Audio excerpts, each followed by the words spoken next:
Donc, bonjour à tous ceux qui nous ont rejoints et un grand merci de vous intéresser notamment aux deux conférenciers qui vont intervenir et à la ICVF Aquitaine en particulier. Je m'appelle Daniel Sivière, j'ai le plaisir d'être le président de cette association depuis 3 ans et je pense continuer un petit bout de temps encore. Merci au bureau qui m'accompagne parce que tout seul on ne peut rien faire, notamment pour monter ces réunions. Le thème d'aujourd'hui, c'est 2 techniques pour améliorer la qualité de l'air intérieur. Et d'abord, je voudrais remercier l'équipe d'Exal Fan Europe. Donc, je précise juste pour ceux qui ne sont pas adhérents à l'ICVF, qui peuvent consulter le site icvf.org ou bien le site aquitain qui s'appelle tout simplement Aquifluide. Et s'ils veulent m'appeler, il y a mes coordonnées. Et c'est avec plaisir que je les informerai de nos activités. La parole est à vous, messieurs, de chez Exal. Bonsoir à tous, je suis Pierre Lacarrière, le directeur de la société Exal qui commercialise les produits en Europe depuis 2016. Donc ce produit est un produit qui a été inventé par un ingénieur américain et financé par une campagne de crowdfunding, financement participatif. On le commercialise en France et en Europe aussi bien en particulier qu'aux professionnels depuis 5 ans. Et c'est en fait le premier ventilateur de plafond qui n'a pas de pale. Bonjour, merci Pierre pour cette introduction. Moi je suis Nicolas Combe, je suis le directeur commercial de la société Exal. Et je suis Jean-Pascal Schaeffer, directeur du développement d'Exal également et ancien énergéticien. Donc je laisse la parole à Pierre Lacarrière, donc notre dirigeant. Voilà, le ventilateur Exal que vous voyez actuellement à l'écran, c'est en fait un brasseur d'air sans pale qui utilise un principe d'effet vortex, vous m'entendez bien, pour aspirer l'air en son centre et le redistribuer par les côtés. Donc on voit sur cette animation l'air qui est absorbé par le centre du ventilateur et redirigé à 360 degrés dans la pièce. En termes de déstratification, on est sur un fonctionnement qui est assez classique et qui est vraiment intéressant puisque ce principe des 360 degrés fait qu'on a une excellente uniformisation de la température, de la pression et de l'humidité. Donc, cette solution technique, vous avez vu un peu à quoi elle ressemble, donc elle a déjà un design qui est très innovant, très élégant. Un élément qui est très important pour vous tous, c'est la sûreté. On en reparlera un peu dans la suite de la conférence, mais l'absence de pale fait que vous ne risquez pas de blessures et notamment dans les écoles, c'est très apprécié. Les enfants ne risquent pas de se faire mal avec les pales du ventilateur. C'est bien adapté également à un environnement de travail parce que le principe de fonctionnement avec l'effet vortex fait que les feuilles ne volent pas. Naturellement, cela optimise la déstratification, permet des économies d'énergie. Je vais y revenir tout à l'heure plus en détail et vous allez voir, ça a un impact très significatif. C'est aussi plus rentable qu'un brasseur à pale, puisqu'on arrive à optimiser beaucoup mieux l'espace avec une implantation finalement de moins de brasseurs Exal que de brasseurs à pale classiques. Au niveau du bruit, on est sur 40 dB maxi, donc on est sur quelque chose qui est tout à fait acceptable et agréable, même y compris en vitesse maximum. Ça libère de la place au plafond. Et un point qui est intéressant aussi, c'est que l'éclairage est confortable. Alors, je ne sais pas parmi vous qui a eu l'occasion d'installer, par exemple, des brasseurs à pale, mais il y a un effet qui est assez connu, qui est l'effet stroboscopique, qui peut créer des vrais gènes quand vous avez un brasseur à pale, puisque vous avez la lumière qui est coupée, clac, clac, clac, clac, clac, qui est tranchée, et du coup, c'est très, très inconfortable pour des personnes qui y sont exposées. Donc là, avec un principe d'un brasseur d'air sans pale, on n'a pas cet inconvénient-là, et on peut être tout à fait compatible avec des dalles de plafond. Enfin, on a une garantie longue durée, garantie 5 ans sur la partie moteur et garantie à vie sur la partie structure générale du ventilateur. Alors, voilà, on va entrer un peu dans les détails sur le confort d'été.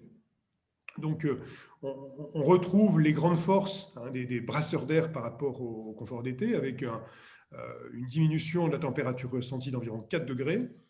Et le fait de se coupler quand c'est nécessaire avec la climatisation, vous allez pouvoir avoir un impact vraiment très, très significatif sur les consommations d'énergie. On l'a un peu évoqué tout à l'heure avec Benoît Cotte, puisqu'on va gagner entre 7 et 10% d'énergie par élévation de la consigne d'1 degré. Autrement dit, en standard, mettons, en été, les gens vont se positionner à 24 degrés. Vous allez pouvoir vous positionner à 28 degrés et malgré ça, être en situation de confort. Donc là, je vous laisse imaginer, les gains sont vraiment très, très significatifs.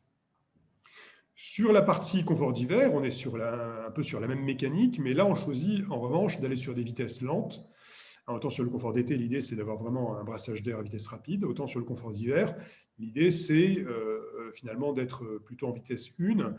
Et d'après EDF, en utilisant des stratificateurs d'air, on peut économiser jusqu'à 30%.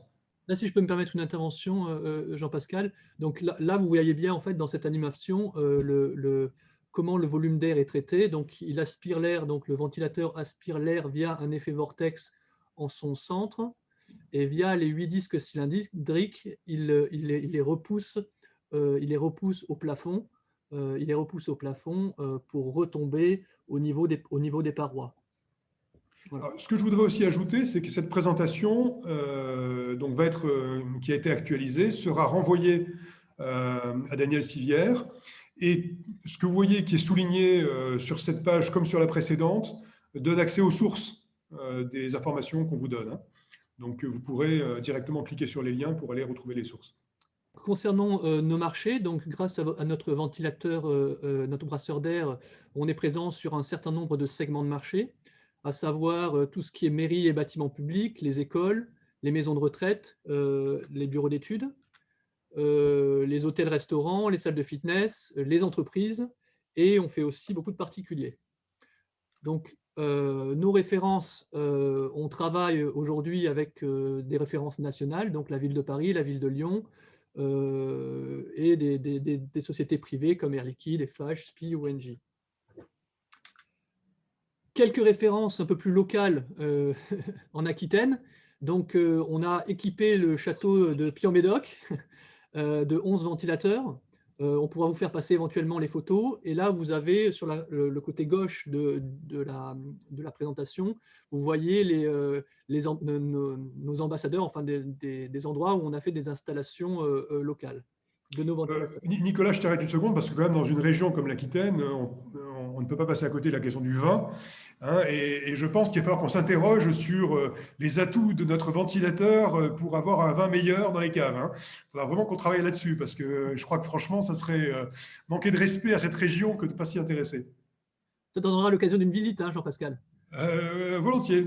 Oui, je pense notamment, j'irais bien visiter les caves de Château-Pétrus. Là, je pense que l'un d'entre voilà, Monsieur Sivière va nous organiser. Avec dégustation quand vous voulez. S'il vous plaît. Si possible. Volontiers. Voilà, donc là, je vais vous montrer un peu quelques photos et quelques visuels de notre solution. Donc ça, c'est typiquement un ventilateur qu'on a installé à la mairie de Journay, dans le 34. Donc, on a équipé cette mairie de 2 ventilateurs. Cette photo, elle a pour but, en fait, de vous montrer l'importance de la hauteur sous plafond.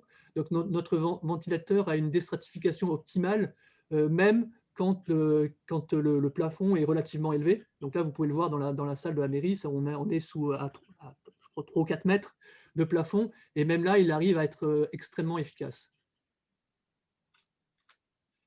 Là, on a une nouvelle photo, c'est la classe de Mayotte, où on a équipé, là, c'est en fait ce qu'on appelle des classes containers, où on a équipé donc cette classe de 2 ventilateurs. Le but de cette photo, c'est de vous montrer aussi que, il y a beaucoup de collectivités qui nous demandent ça, et notamment des écoles et des crèches, le côté absence de risque par le fait qu'il n'y ait pas de pales. Surtout dans des endroits où il y a une faible hauteur sous plafond. C'est assez important.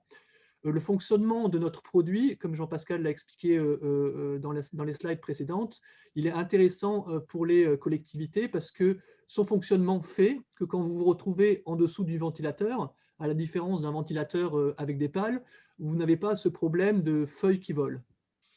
Encore des classes, donc l'école de Flaviac, là c'est pour vous montrer en fait que notre ventilateur est aussi utilisé dans des classes qui permettent… donc, vous voyez, vous avez un éclairage plafonnier et vous avez notre ventilateur qui est intégré à un éclairage plafonnier. Et en fait, ça évite, du fait qu'il n'y ait pas de pales, ça évite le côté stroboscopique que M. Schaeffer vous expliquait tout à l'heure. Voilà, là, vous avez ensuite nos ventilateurs. Vous les voyez là en fond d'écran. Là, vous les voyez ici, 1, 2 et 3, puis aussi ici et ici. Ça, c'est une maison de retraite qu'on a fait aux Pays-Bas. Vraiment apprécié. Pourquoi? Parce que notre ventilateur, il permet une ventilation indirecte. Donc, il n'y a pas cet effet colonne que vous pouvez avoir sur les ventilateurs, les ventilateurs à pales classiques.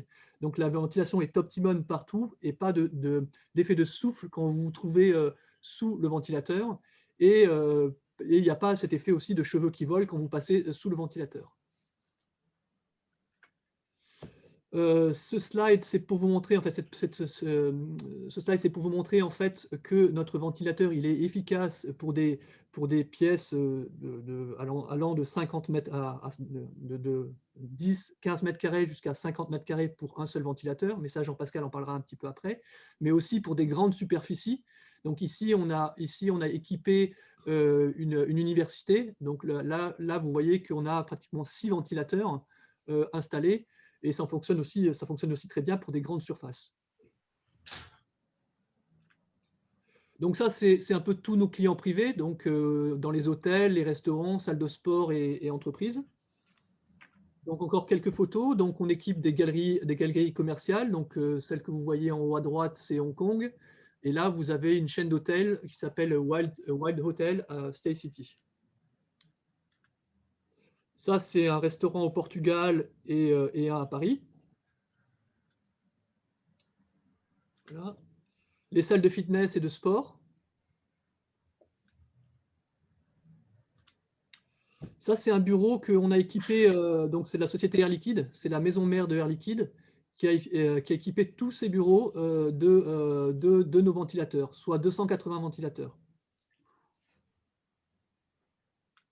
Voilà. Et ça, c'est une ou deux photos, enfin 2 photos qu'on a prises chez des particuliers pour vous montrer en fait que c'est un ventilateur qui s'adapte à tout type d'environnement, autant dans des lofts que sur des plafonds cathédrales ou avec une haute hauteur sous plafond, dans des cages d'escalier. Donc, il est vraiment adaptable à tout type d'environnement. Donc, notre produit est vendu, en fait, on n'a qu'une taille standard. Il est vendu en 2 modèles. Donc, on a un modèle avec LED et un modèle sans LED. Concernant la LED, concernant le produit avec LED, on a des couleurs chaudes et on a une couleur chaude et une couleur froide. C'est une LED qui est dimmable et qui peut aller de 20 à 100%. Alors, en termes de caractéristiques techniques, on a un moteur donc 6 vitesses qui permet de passer de 120 tours par minute à 312. Une puissance qui reste, vous voyez, même en vitesse 6, très raisonnable, puisqu'on passe de 4 watts en vitesse 1 à 50 watts en vitesse 6. Un niveau sonore donc, qui reste inférieur à 40 dB et une efficacité énergétique de 139 m3 par Wh en vitesse 6. La vitesse d'air en vitesse 6 au niveau du corps est d'environ 1,14 m/s. Et le volume d'air brassé est de 6900 m3. En termes de dimension, on est sur un produit donc pratique à installer, 18 cm de hauteur, un poids de 11 kg, un diamètre de 86,4 et un coloris blanc. Alors, la télécommande, il y a plusieurs approches possibles. Donc, la télécommande standard est un modèle qui est autonome avec un Bluetooth intégré. Une seule télécommande peut commander 7 ventilateurs. Et un point qui est intéressant, c'est qu'un ventilateur peut être contrôlé par 2 télécommandes. Par exemple, si vous avez une grande pièce ou 2 entrées différentes, vous pouvez mettre une télécommande de part et d'autre. Et alors, ce qui nous a beaucoup été demandé, c'est l'interrupteur mural, puisque ça arrive souvent, notamment dans les salles de classe. Les télécommandes, on a parfois du mal à les retrouver. Donc, pour qu'elle reste toujours à la même place, on a cette option donc murale qui est très pratique. Donc, nous sommes ouverts à toute question. À l'écoute de vos questions, donc soit à l'écrit, soit à l'oral, n'hésitez pas, on est tout à fait ouvert.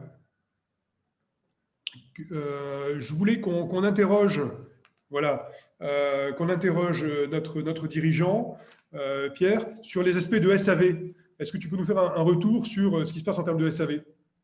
Oui, alors aujourd'hui, on commercialise le ventilateur depuis 5 ans. On en a déjà livré plusieurs milliers en France et en Europe. On a principalement, quand on a des retours SAV, déjà on les traite d'ici en France de manière très réactive. L'idée, c'est qu'on a 2 cas de SAV qui peuvent arriver. Soit on a des livreurs qui sont un peu indélicats et des produits qui sont abîmés au transport. À ce moment-là, on peut avoir un problème sur le moteur. À ce moment-là, on remplace directement la pièce. Soit on a des gens qui branchent la LED avec le courant qui est encore actif, et à ce moment-là, ça peut arriver qu'ils grillent la LED. Dans ces cas-là, on renvoie systématiquement la pièce sans discuter, et ça nous a permis d'avoir un certain nombre de clients satisfaits sur ce point. Donc la première question, c'est quel est votre réseau de distribution? On a souvent des bureaux d'études qui prescrivent à des installateurs qui nous sollicitent dans le cadre d'un cahier des charges. Alors, ça nous arrive que sur un même projet, on soit sollicité par plusieurs installateurs, Engie, Enelec, enfin bref, un certain nombre. Et du coup, on vend, nous, à ces installateurs qui après assurent la pose généralement. Pour le marché professionnel, dans ces cas-là, on livre des palettes directement sur le site, soit directement à la collectivité, ce qui est rare, soit à l'installateur ou sur le chantier, et l'installateur effectue la pose ensuite. Pouvez-vous réaliser des simulations numériques? Est-ce que vous pouvez préciser votre question, Monsieur Garrido?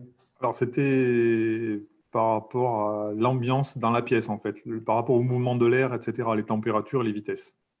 D'accord. Ce que vous voulez, donc, c'est plutôt des questions qui touchent, par exemple, à l'intégration d'employés de config ou des choses comme ça?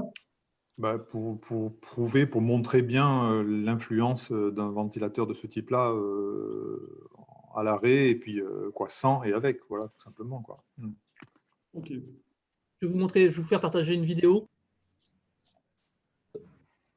Voilà, je vais accélérer un petit peu là pour que. Alors, en fait, l'idée, c'est qu'on a un brasseur d'air Excel qu'on voit sur le haut de la pièce, là, et on va voir au fur et à mesure que le brasseur d'air commence à s'activer, un effet de mouvement des particules qui vont être, comme on vous l'avait décrit, absorbées par le ventilateur au départ. Et on va se rendre compte assez vite, pour ne pas vous laisser défiler la totalité de la vidéo, on va se rendre compte assez vite que ça se disperse partout dans la pièce. Et qu'on note assez notablement l'effet vortex là, sur cette section, où on voit un effet un peu comme un tourbillon, une sorte de tornade qui se crée par au niveau du centre du ventilateur. Et on voit bien là maintenant les particules qui sont distribuées partout dans la pièce. Donc on retrouve bien l'idée de ne pas ventiler uniquement une colonne d'air sous le ventilateur, mais une diffusion globale dans la pièce à 360 degrés avec un effet rebond notable sur les murs quand les pièces sont petites. Voilà. Alors, si vous souhaitez peut-être plus de précision, Monsieur Garrido, on pourra aussi peut-être échanger après. Éventuellement, on pourra préciser vraiment les points que vous souhaitez. Je vous enverrai éventuellement des détails. Parmi les autres questions, je vois de Benoît Cotte. Quelle vitesse d'air atteignez-vous en zone de confort? Selon quelles conditions? Alors là, on a effectivement des tests qui ont été réalisés aux États-Unis, mais nous, on a voulu faire quelques tests en local. Donc, on a quelques résultats assez frais. Nicolas, est-ce que tu peux nous faire un petit retour sur les vitesses d'air que tu as en zone de confort? On est entre 0,5 quand on est au niveau quand on mesure au niveau de la cheville, et ça va jusqu'à 1,4, 1,5 au niveau du buste. Alors voilà. Ensuite, on a une question. Désinfection air, antibactérien Covid, photocatalyse ou UVC? Alors ça, c'est une excellente question. Qui répond? Ouais, en fait, on est en train de travailler sur différentes solutions pour rendre le ventilateur antivirucides. Donc, on étudie des solutions soit de filtres, soit de produits diffusés par le ventilateur. Les essais sont en cours. Il y a plusieurs pistes qui sont prometteuses. Pour l'instant, on ne commercialise pas encore la solution, mais on est en bonne voie aussi bien vis-à-vis du fabricant américain que du distributeur européen. On poursuit plusieurs pistes. Question suivante, y a-t-il un indice de protection au choc sur votre produit? Je crois qu'on va tenter d'y répondre en contactant le producteur. Du fabricant. Après, le fabricant est relativement confiant sur le produit puisque la structure des disques est garantie à vie. Question suivante, quel entretien à prévoir? Alors, il n'y a aucun entretien sur les parties moteur ou électrique ou mécanique. La seule chose qu'on conseille, c'est de passer un coup de chiffon entre les pales de temps en temps par rapport à la poussière. Il n'y a pas d'autre entretien de prévu, y compris sur toute la durée de vie du moteur. Alors, dans la vidéo, on voit bien l'effet vortex au niveau du centre du ventilateur. Notez-vous une vitesse d'air non homogène dans la pièce résultant de la présence de ce vortex. Alors là, on a fait les mesures récentes. Hein. On peut effectivement, à ce moment-là, revenir sur ce qu'a fait Nicolas. Oui, en fait, on a constaté. Alors, il y a deux choses. Il y a l'aspect chiffré qui fait qu'effectivement, on ressent de l'air partout, pas forcément à systématiquement la même vitesse. Nicolas a indiqué qu'il avait relevé des valeurs entre 0,5 aux chevilles et 1,4, 1,5, c'est ce que tu disais, au niveau du buste. Sinon, l'expérience en utilisation que font aussi bien nos clients que nous, c'est que sur ce ventilateur, ce qu'il y a d'intéressant, c'est qu'on a l'impression qu'on a un souffle d'air qui vient d'un peu partout, comme si on avait une brise, sans pouvoir définir clairement d'où ça vient. Donc, c'est particulièrement agréable dans les petites pièces où on a un effet rebond important sur les murs pour ce qui est confort d'été. Ah, voilà. Y a-t-il un intérêt sur la réglementation thermique à venir? Alors, c'est une très bonne question. Très concrètement, on a plusieurs C2E qui intègrent les ventilateurs de plafond. Dans la RE 2020, on va creuser sur ce point-là et on va évidemment faire en sorte de vous répondre. Oui. Est-ce que vous avez, je suppose que vous avez fait déjà une action commerciale, enfin de prospection auprès des architectes. Est-ce que vous avez un retour? Parce qu'il y a l'effet, évidemment, le service rendu, mais il y a l'effet de design, il y a l'effet d'intégration au bâti, des choses comme ça. Que vous disent les architectes en général? En fait, on avait commencé, je dirais même que dans certains cas, on a été approché par des architectes avant même qu'on les sollicite sur le côté design du produit.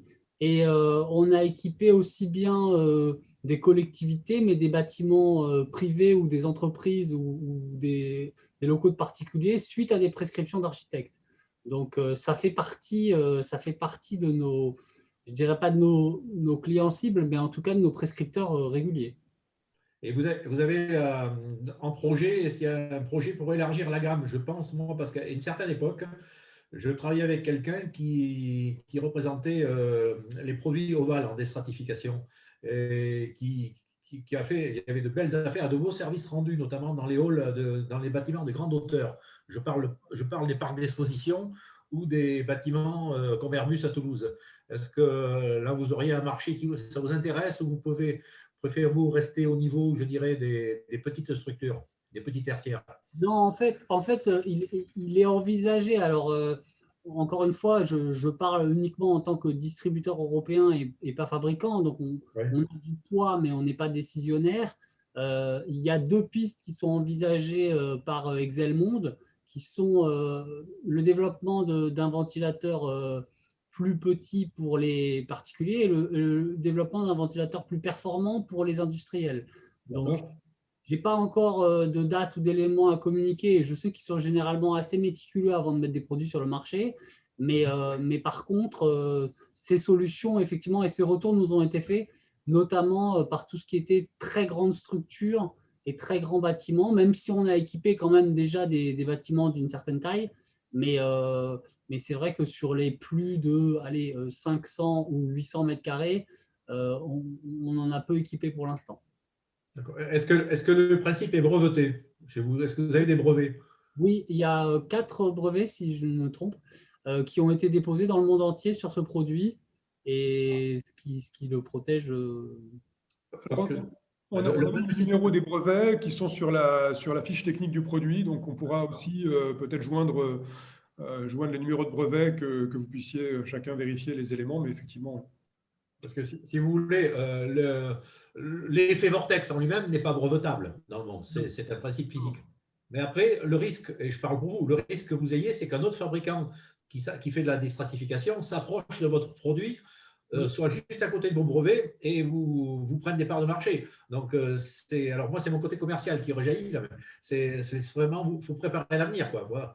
Il Oui, va oui, falloir prendre un peu la place des autres si on ne veut pas vous faire prendre votre place.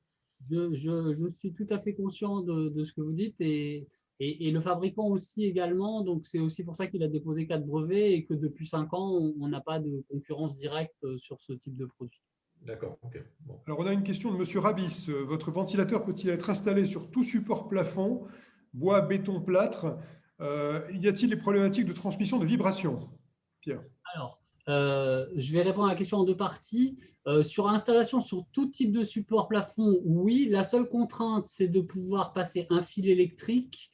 Alors, il y a plusieurs solutions qui peuvent être apportées, soit décaler le ventilateur très légèrement avec une plaque intermédiaire sur laquelle on va le poser en le faisant tenir sur des tiges filetées pour pouvoir passer la tige le long de la poutre de béton ou de fer, par exemple.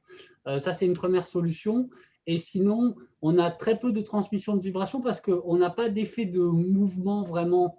Donc, il y a peu d'effet pendulaire, il y a peu d'effet de ballon, puisque le ventilateur est posé d'un seul bloc. D'ailleurs, quand il tourne, on a à peine la sensation qu'il tourne à l'œil.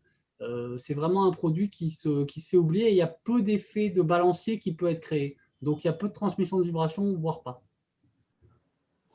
On va peut-être conclure. J'ajouterai un commentaire. S'il y a besoin de voir le produit in situ, on peut mettre les gens en relation, des ambassadeurs. Je pense que c'est important que ce soit des particuliers comme des professionnels comme vous, que vous puissiez voir le produit dans des mairies, collectivités. Et nous, on peut effectivement faire le lien pour que des personnes intéressées, des BE, des architectes, puissent voir le produit et discuter autour du produit et le fonctionnement du produit. Peut-être, Pierre, un dernier mot pour remercier l'ICVF Aquitaine. Oui, déjà, je vous remercie à tous d'être présents pour écouter notre présentation. J'espère que tout le monde a pu y trouver son compte. En tout cas, ce qui est sûr, c'est qu'on a ici un produit qu'on a accompagné dès le début avec du crowdfunding et qui finalement s'est révélé toucher aussi bien des collectivités que des entreprises, que des particuliers et qui se révèle aussi bien pendant l'été que pendant l'hiver. Dans tous les cas, Nicolas, Jean-Pascal et moi sommes à votre disposition pour toute question plus poussée par la suite. Et on fait également de l'accompagnement pour les BE, pour tout ce qui peut être dimensionnement. On a souvent des BE qui nous envoient leur CCTP et on les accompagne pour qu'ils fassent un retour rapidement pour être dans les délais.